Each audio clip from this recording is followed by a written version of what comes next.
Well, hey everybody, welcome back to the cave.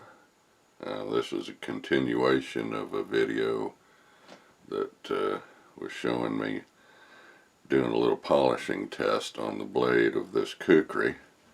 And at that point I determined that after I had worked on it with the 1200 grit stone, that little 1200 grit aluminum oxide would probably be the thing to go to next to start reducing the scratches that were left by the 1200 grit stone.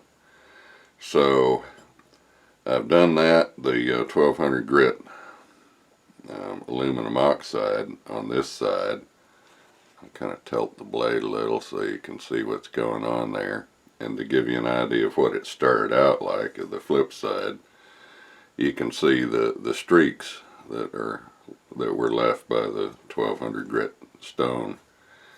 So I'm going to start polishing on this side with the 1200 grit aluminum oxide, and I'm using just a little piece of wood mounted in a holder, and it's manual, so it's going to take a little while, but I'll show you a little bit of it and then bring you back when there's enough done to see a good difference. That rattling sound is the aluminum oxide in here with some plastic BBs just to kind of keep it loosened up. Just aluminum oxide and water, and put a little on here, and away we go. Now admittedly this is certainly the slow way of doing things, but why would you want to do that? Well, you have more control over things, and not only that, it's good meditation after a day of staring at a computer screen and fumbling around with software. It's good to use the other side of the brain, or maybe no side of any brain. It's hard to figure because this is kind of mindless, but you are concentrating on not running off the end of the blade, or not running out of grit. Now there's another way I could do this, more like that, get a little faster action. I actually do switch back and forth so I don't cramp up my wrist too much. But yeah, you just keep on working. And what I'll do is I'll finish up this one little section, and you should be able to see the difference between here and over here. It doesn't take a heck of a long time, but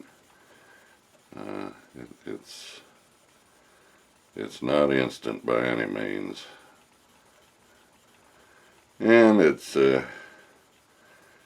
kind of a traditional thing to do. Kind of brings you back to the bad old days of before electricity. Of course, I wouldn't be doing that under the nice illumination of an LED lamp, but it would more likely be sunlight in the workshop and many hours of toil, hopefully done by your apprentices and not you. But that's, you go to a museum and you see swords, knives, and suits of armor, and even before armor was way back with the Bronze Age, and that's how they would have had to do it, is manual polishing, stones, grit, whatever. And none of that came ready-made, of course. They would have had to pick out the stones. It would have been natural stones. And as far as grit goes, you grind up stones and make grit. I'm always amazed when I look at like King Tut's mask and see how highly polished that was. It shows that our ancestors knew a little something. And to think all those things were done, in the case of the Egyptians, I think it was like they had 90 days from the time that somebody died to complete all the funeral preparations. But I'm sure that if it was somebody important, they probably started work on uh, their artifacts that they were going to take with them long before they died, because some of those things I'm sure took quite a long time. But anyway, I'll bring you back in a minute here and show you what we got.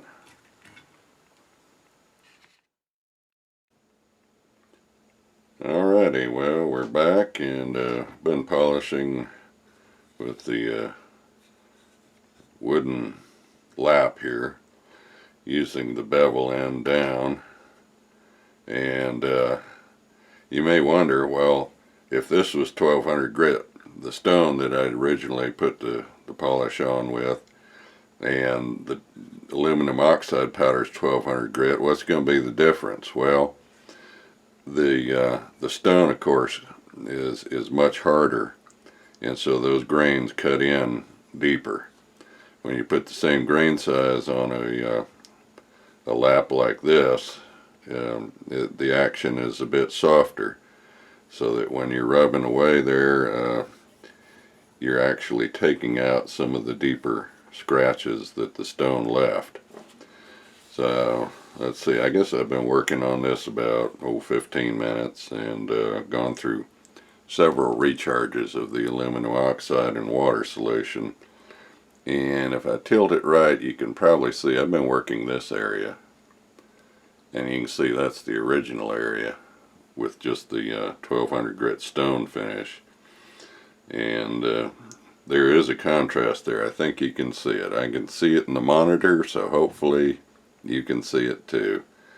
So what I'm going to do is keep polishing here, and maybe we'll do a little fast action on the video, so you'll have a little entertainment there.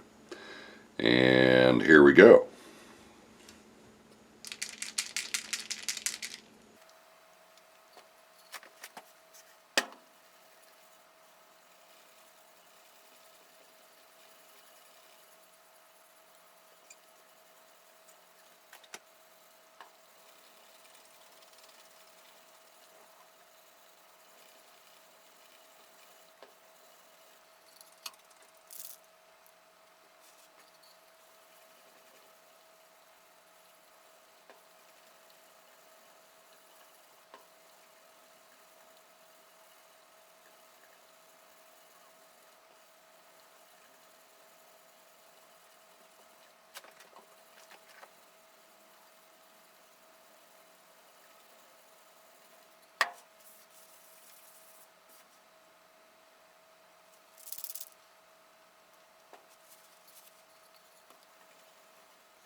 Well, there we go. That ought to be enough to show a little contrast there.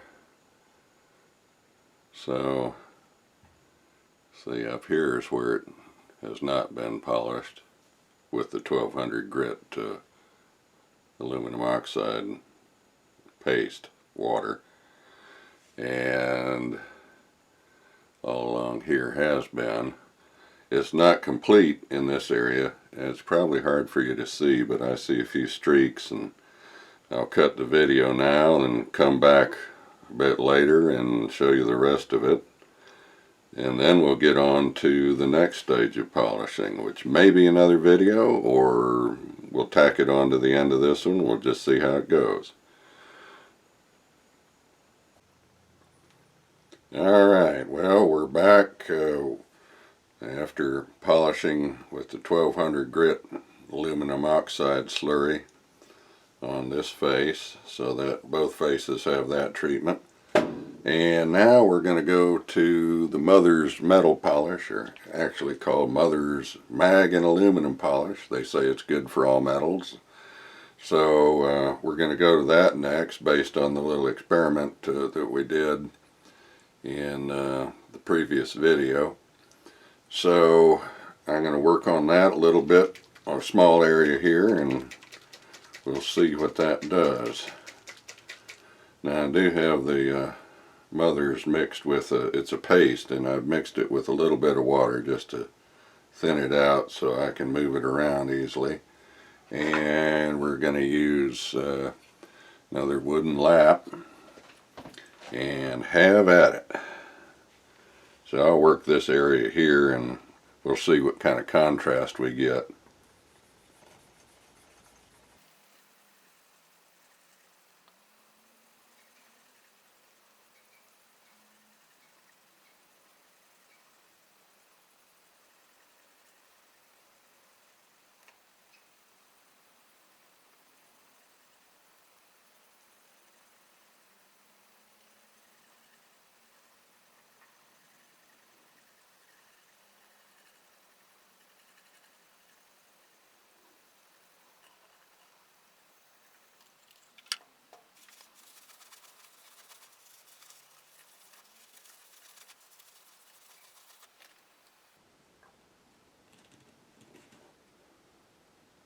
Well, that seems to be a definite improvement. I don't know if you can see it on the screen with the autofocus going wacky. I'll probably end up having to cut off a few little bits and pieces where the autofocus demon came to visit. Yep, there it goes again. Well, I think it's trying to pick up on that reflection. But anyway, that seems to be working. I'm getting a little higher polish on it. So I'm going to continue on with this side of the blade and bring you back a little bit later. Alrighty. Well, that's we're back from doing the Mother's metal polish, and I think that's about as far as I'm going to go on this. There's it's not a mirror finish, and it never was intended to be. This is a working tool that I use to cut brush and chop wood and things like that. So what I wanted was just to smooth the surface out enough to make it easy to clean the sap and what have you off of it. So there we have it as far as polish goes. Next step is going to be putting the edge on it, restoring the edge. And yes, it looks shiny, but it is not sharp yet. So we'll do a little stropping in the next video and give it a little test. So thanks for watching. We'll catch you next time.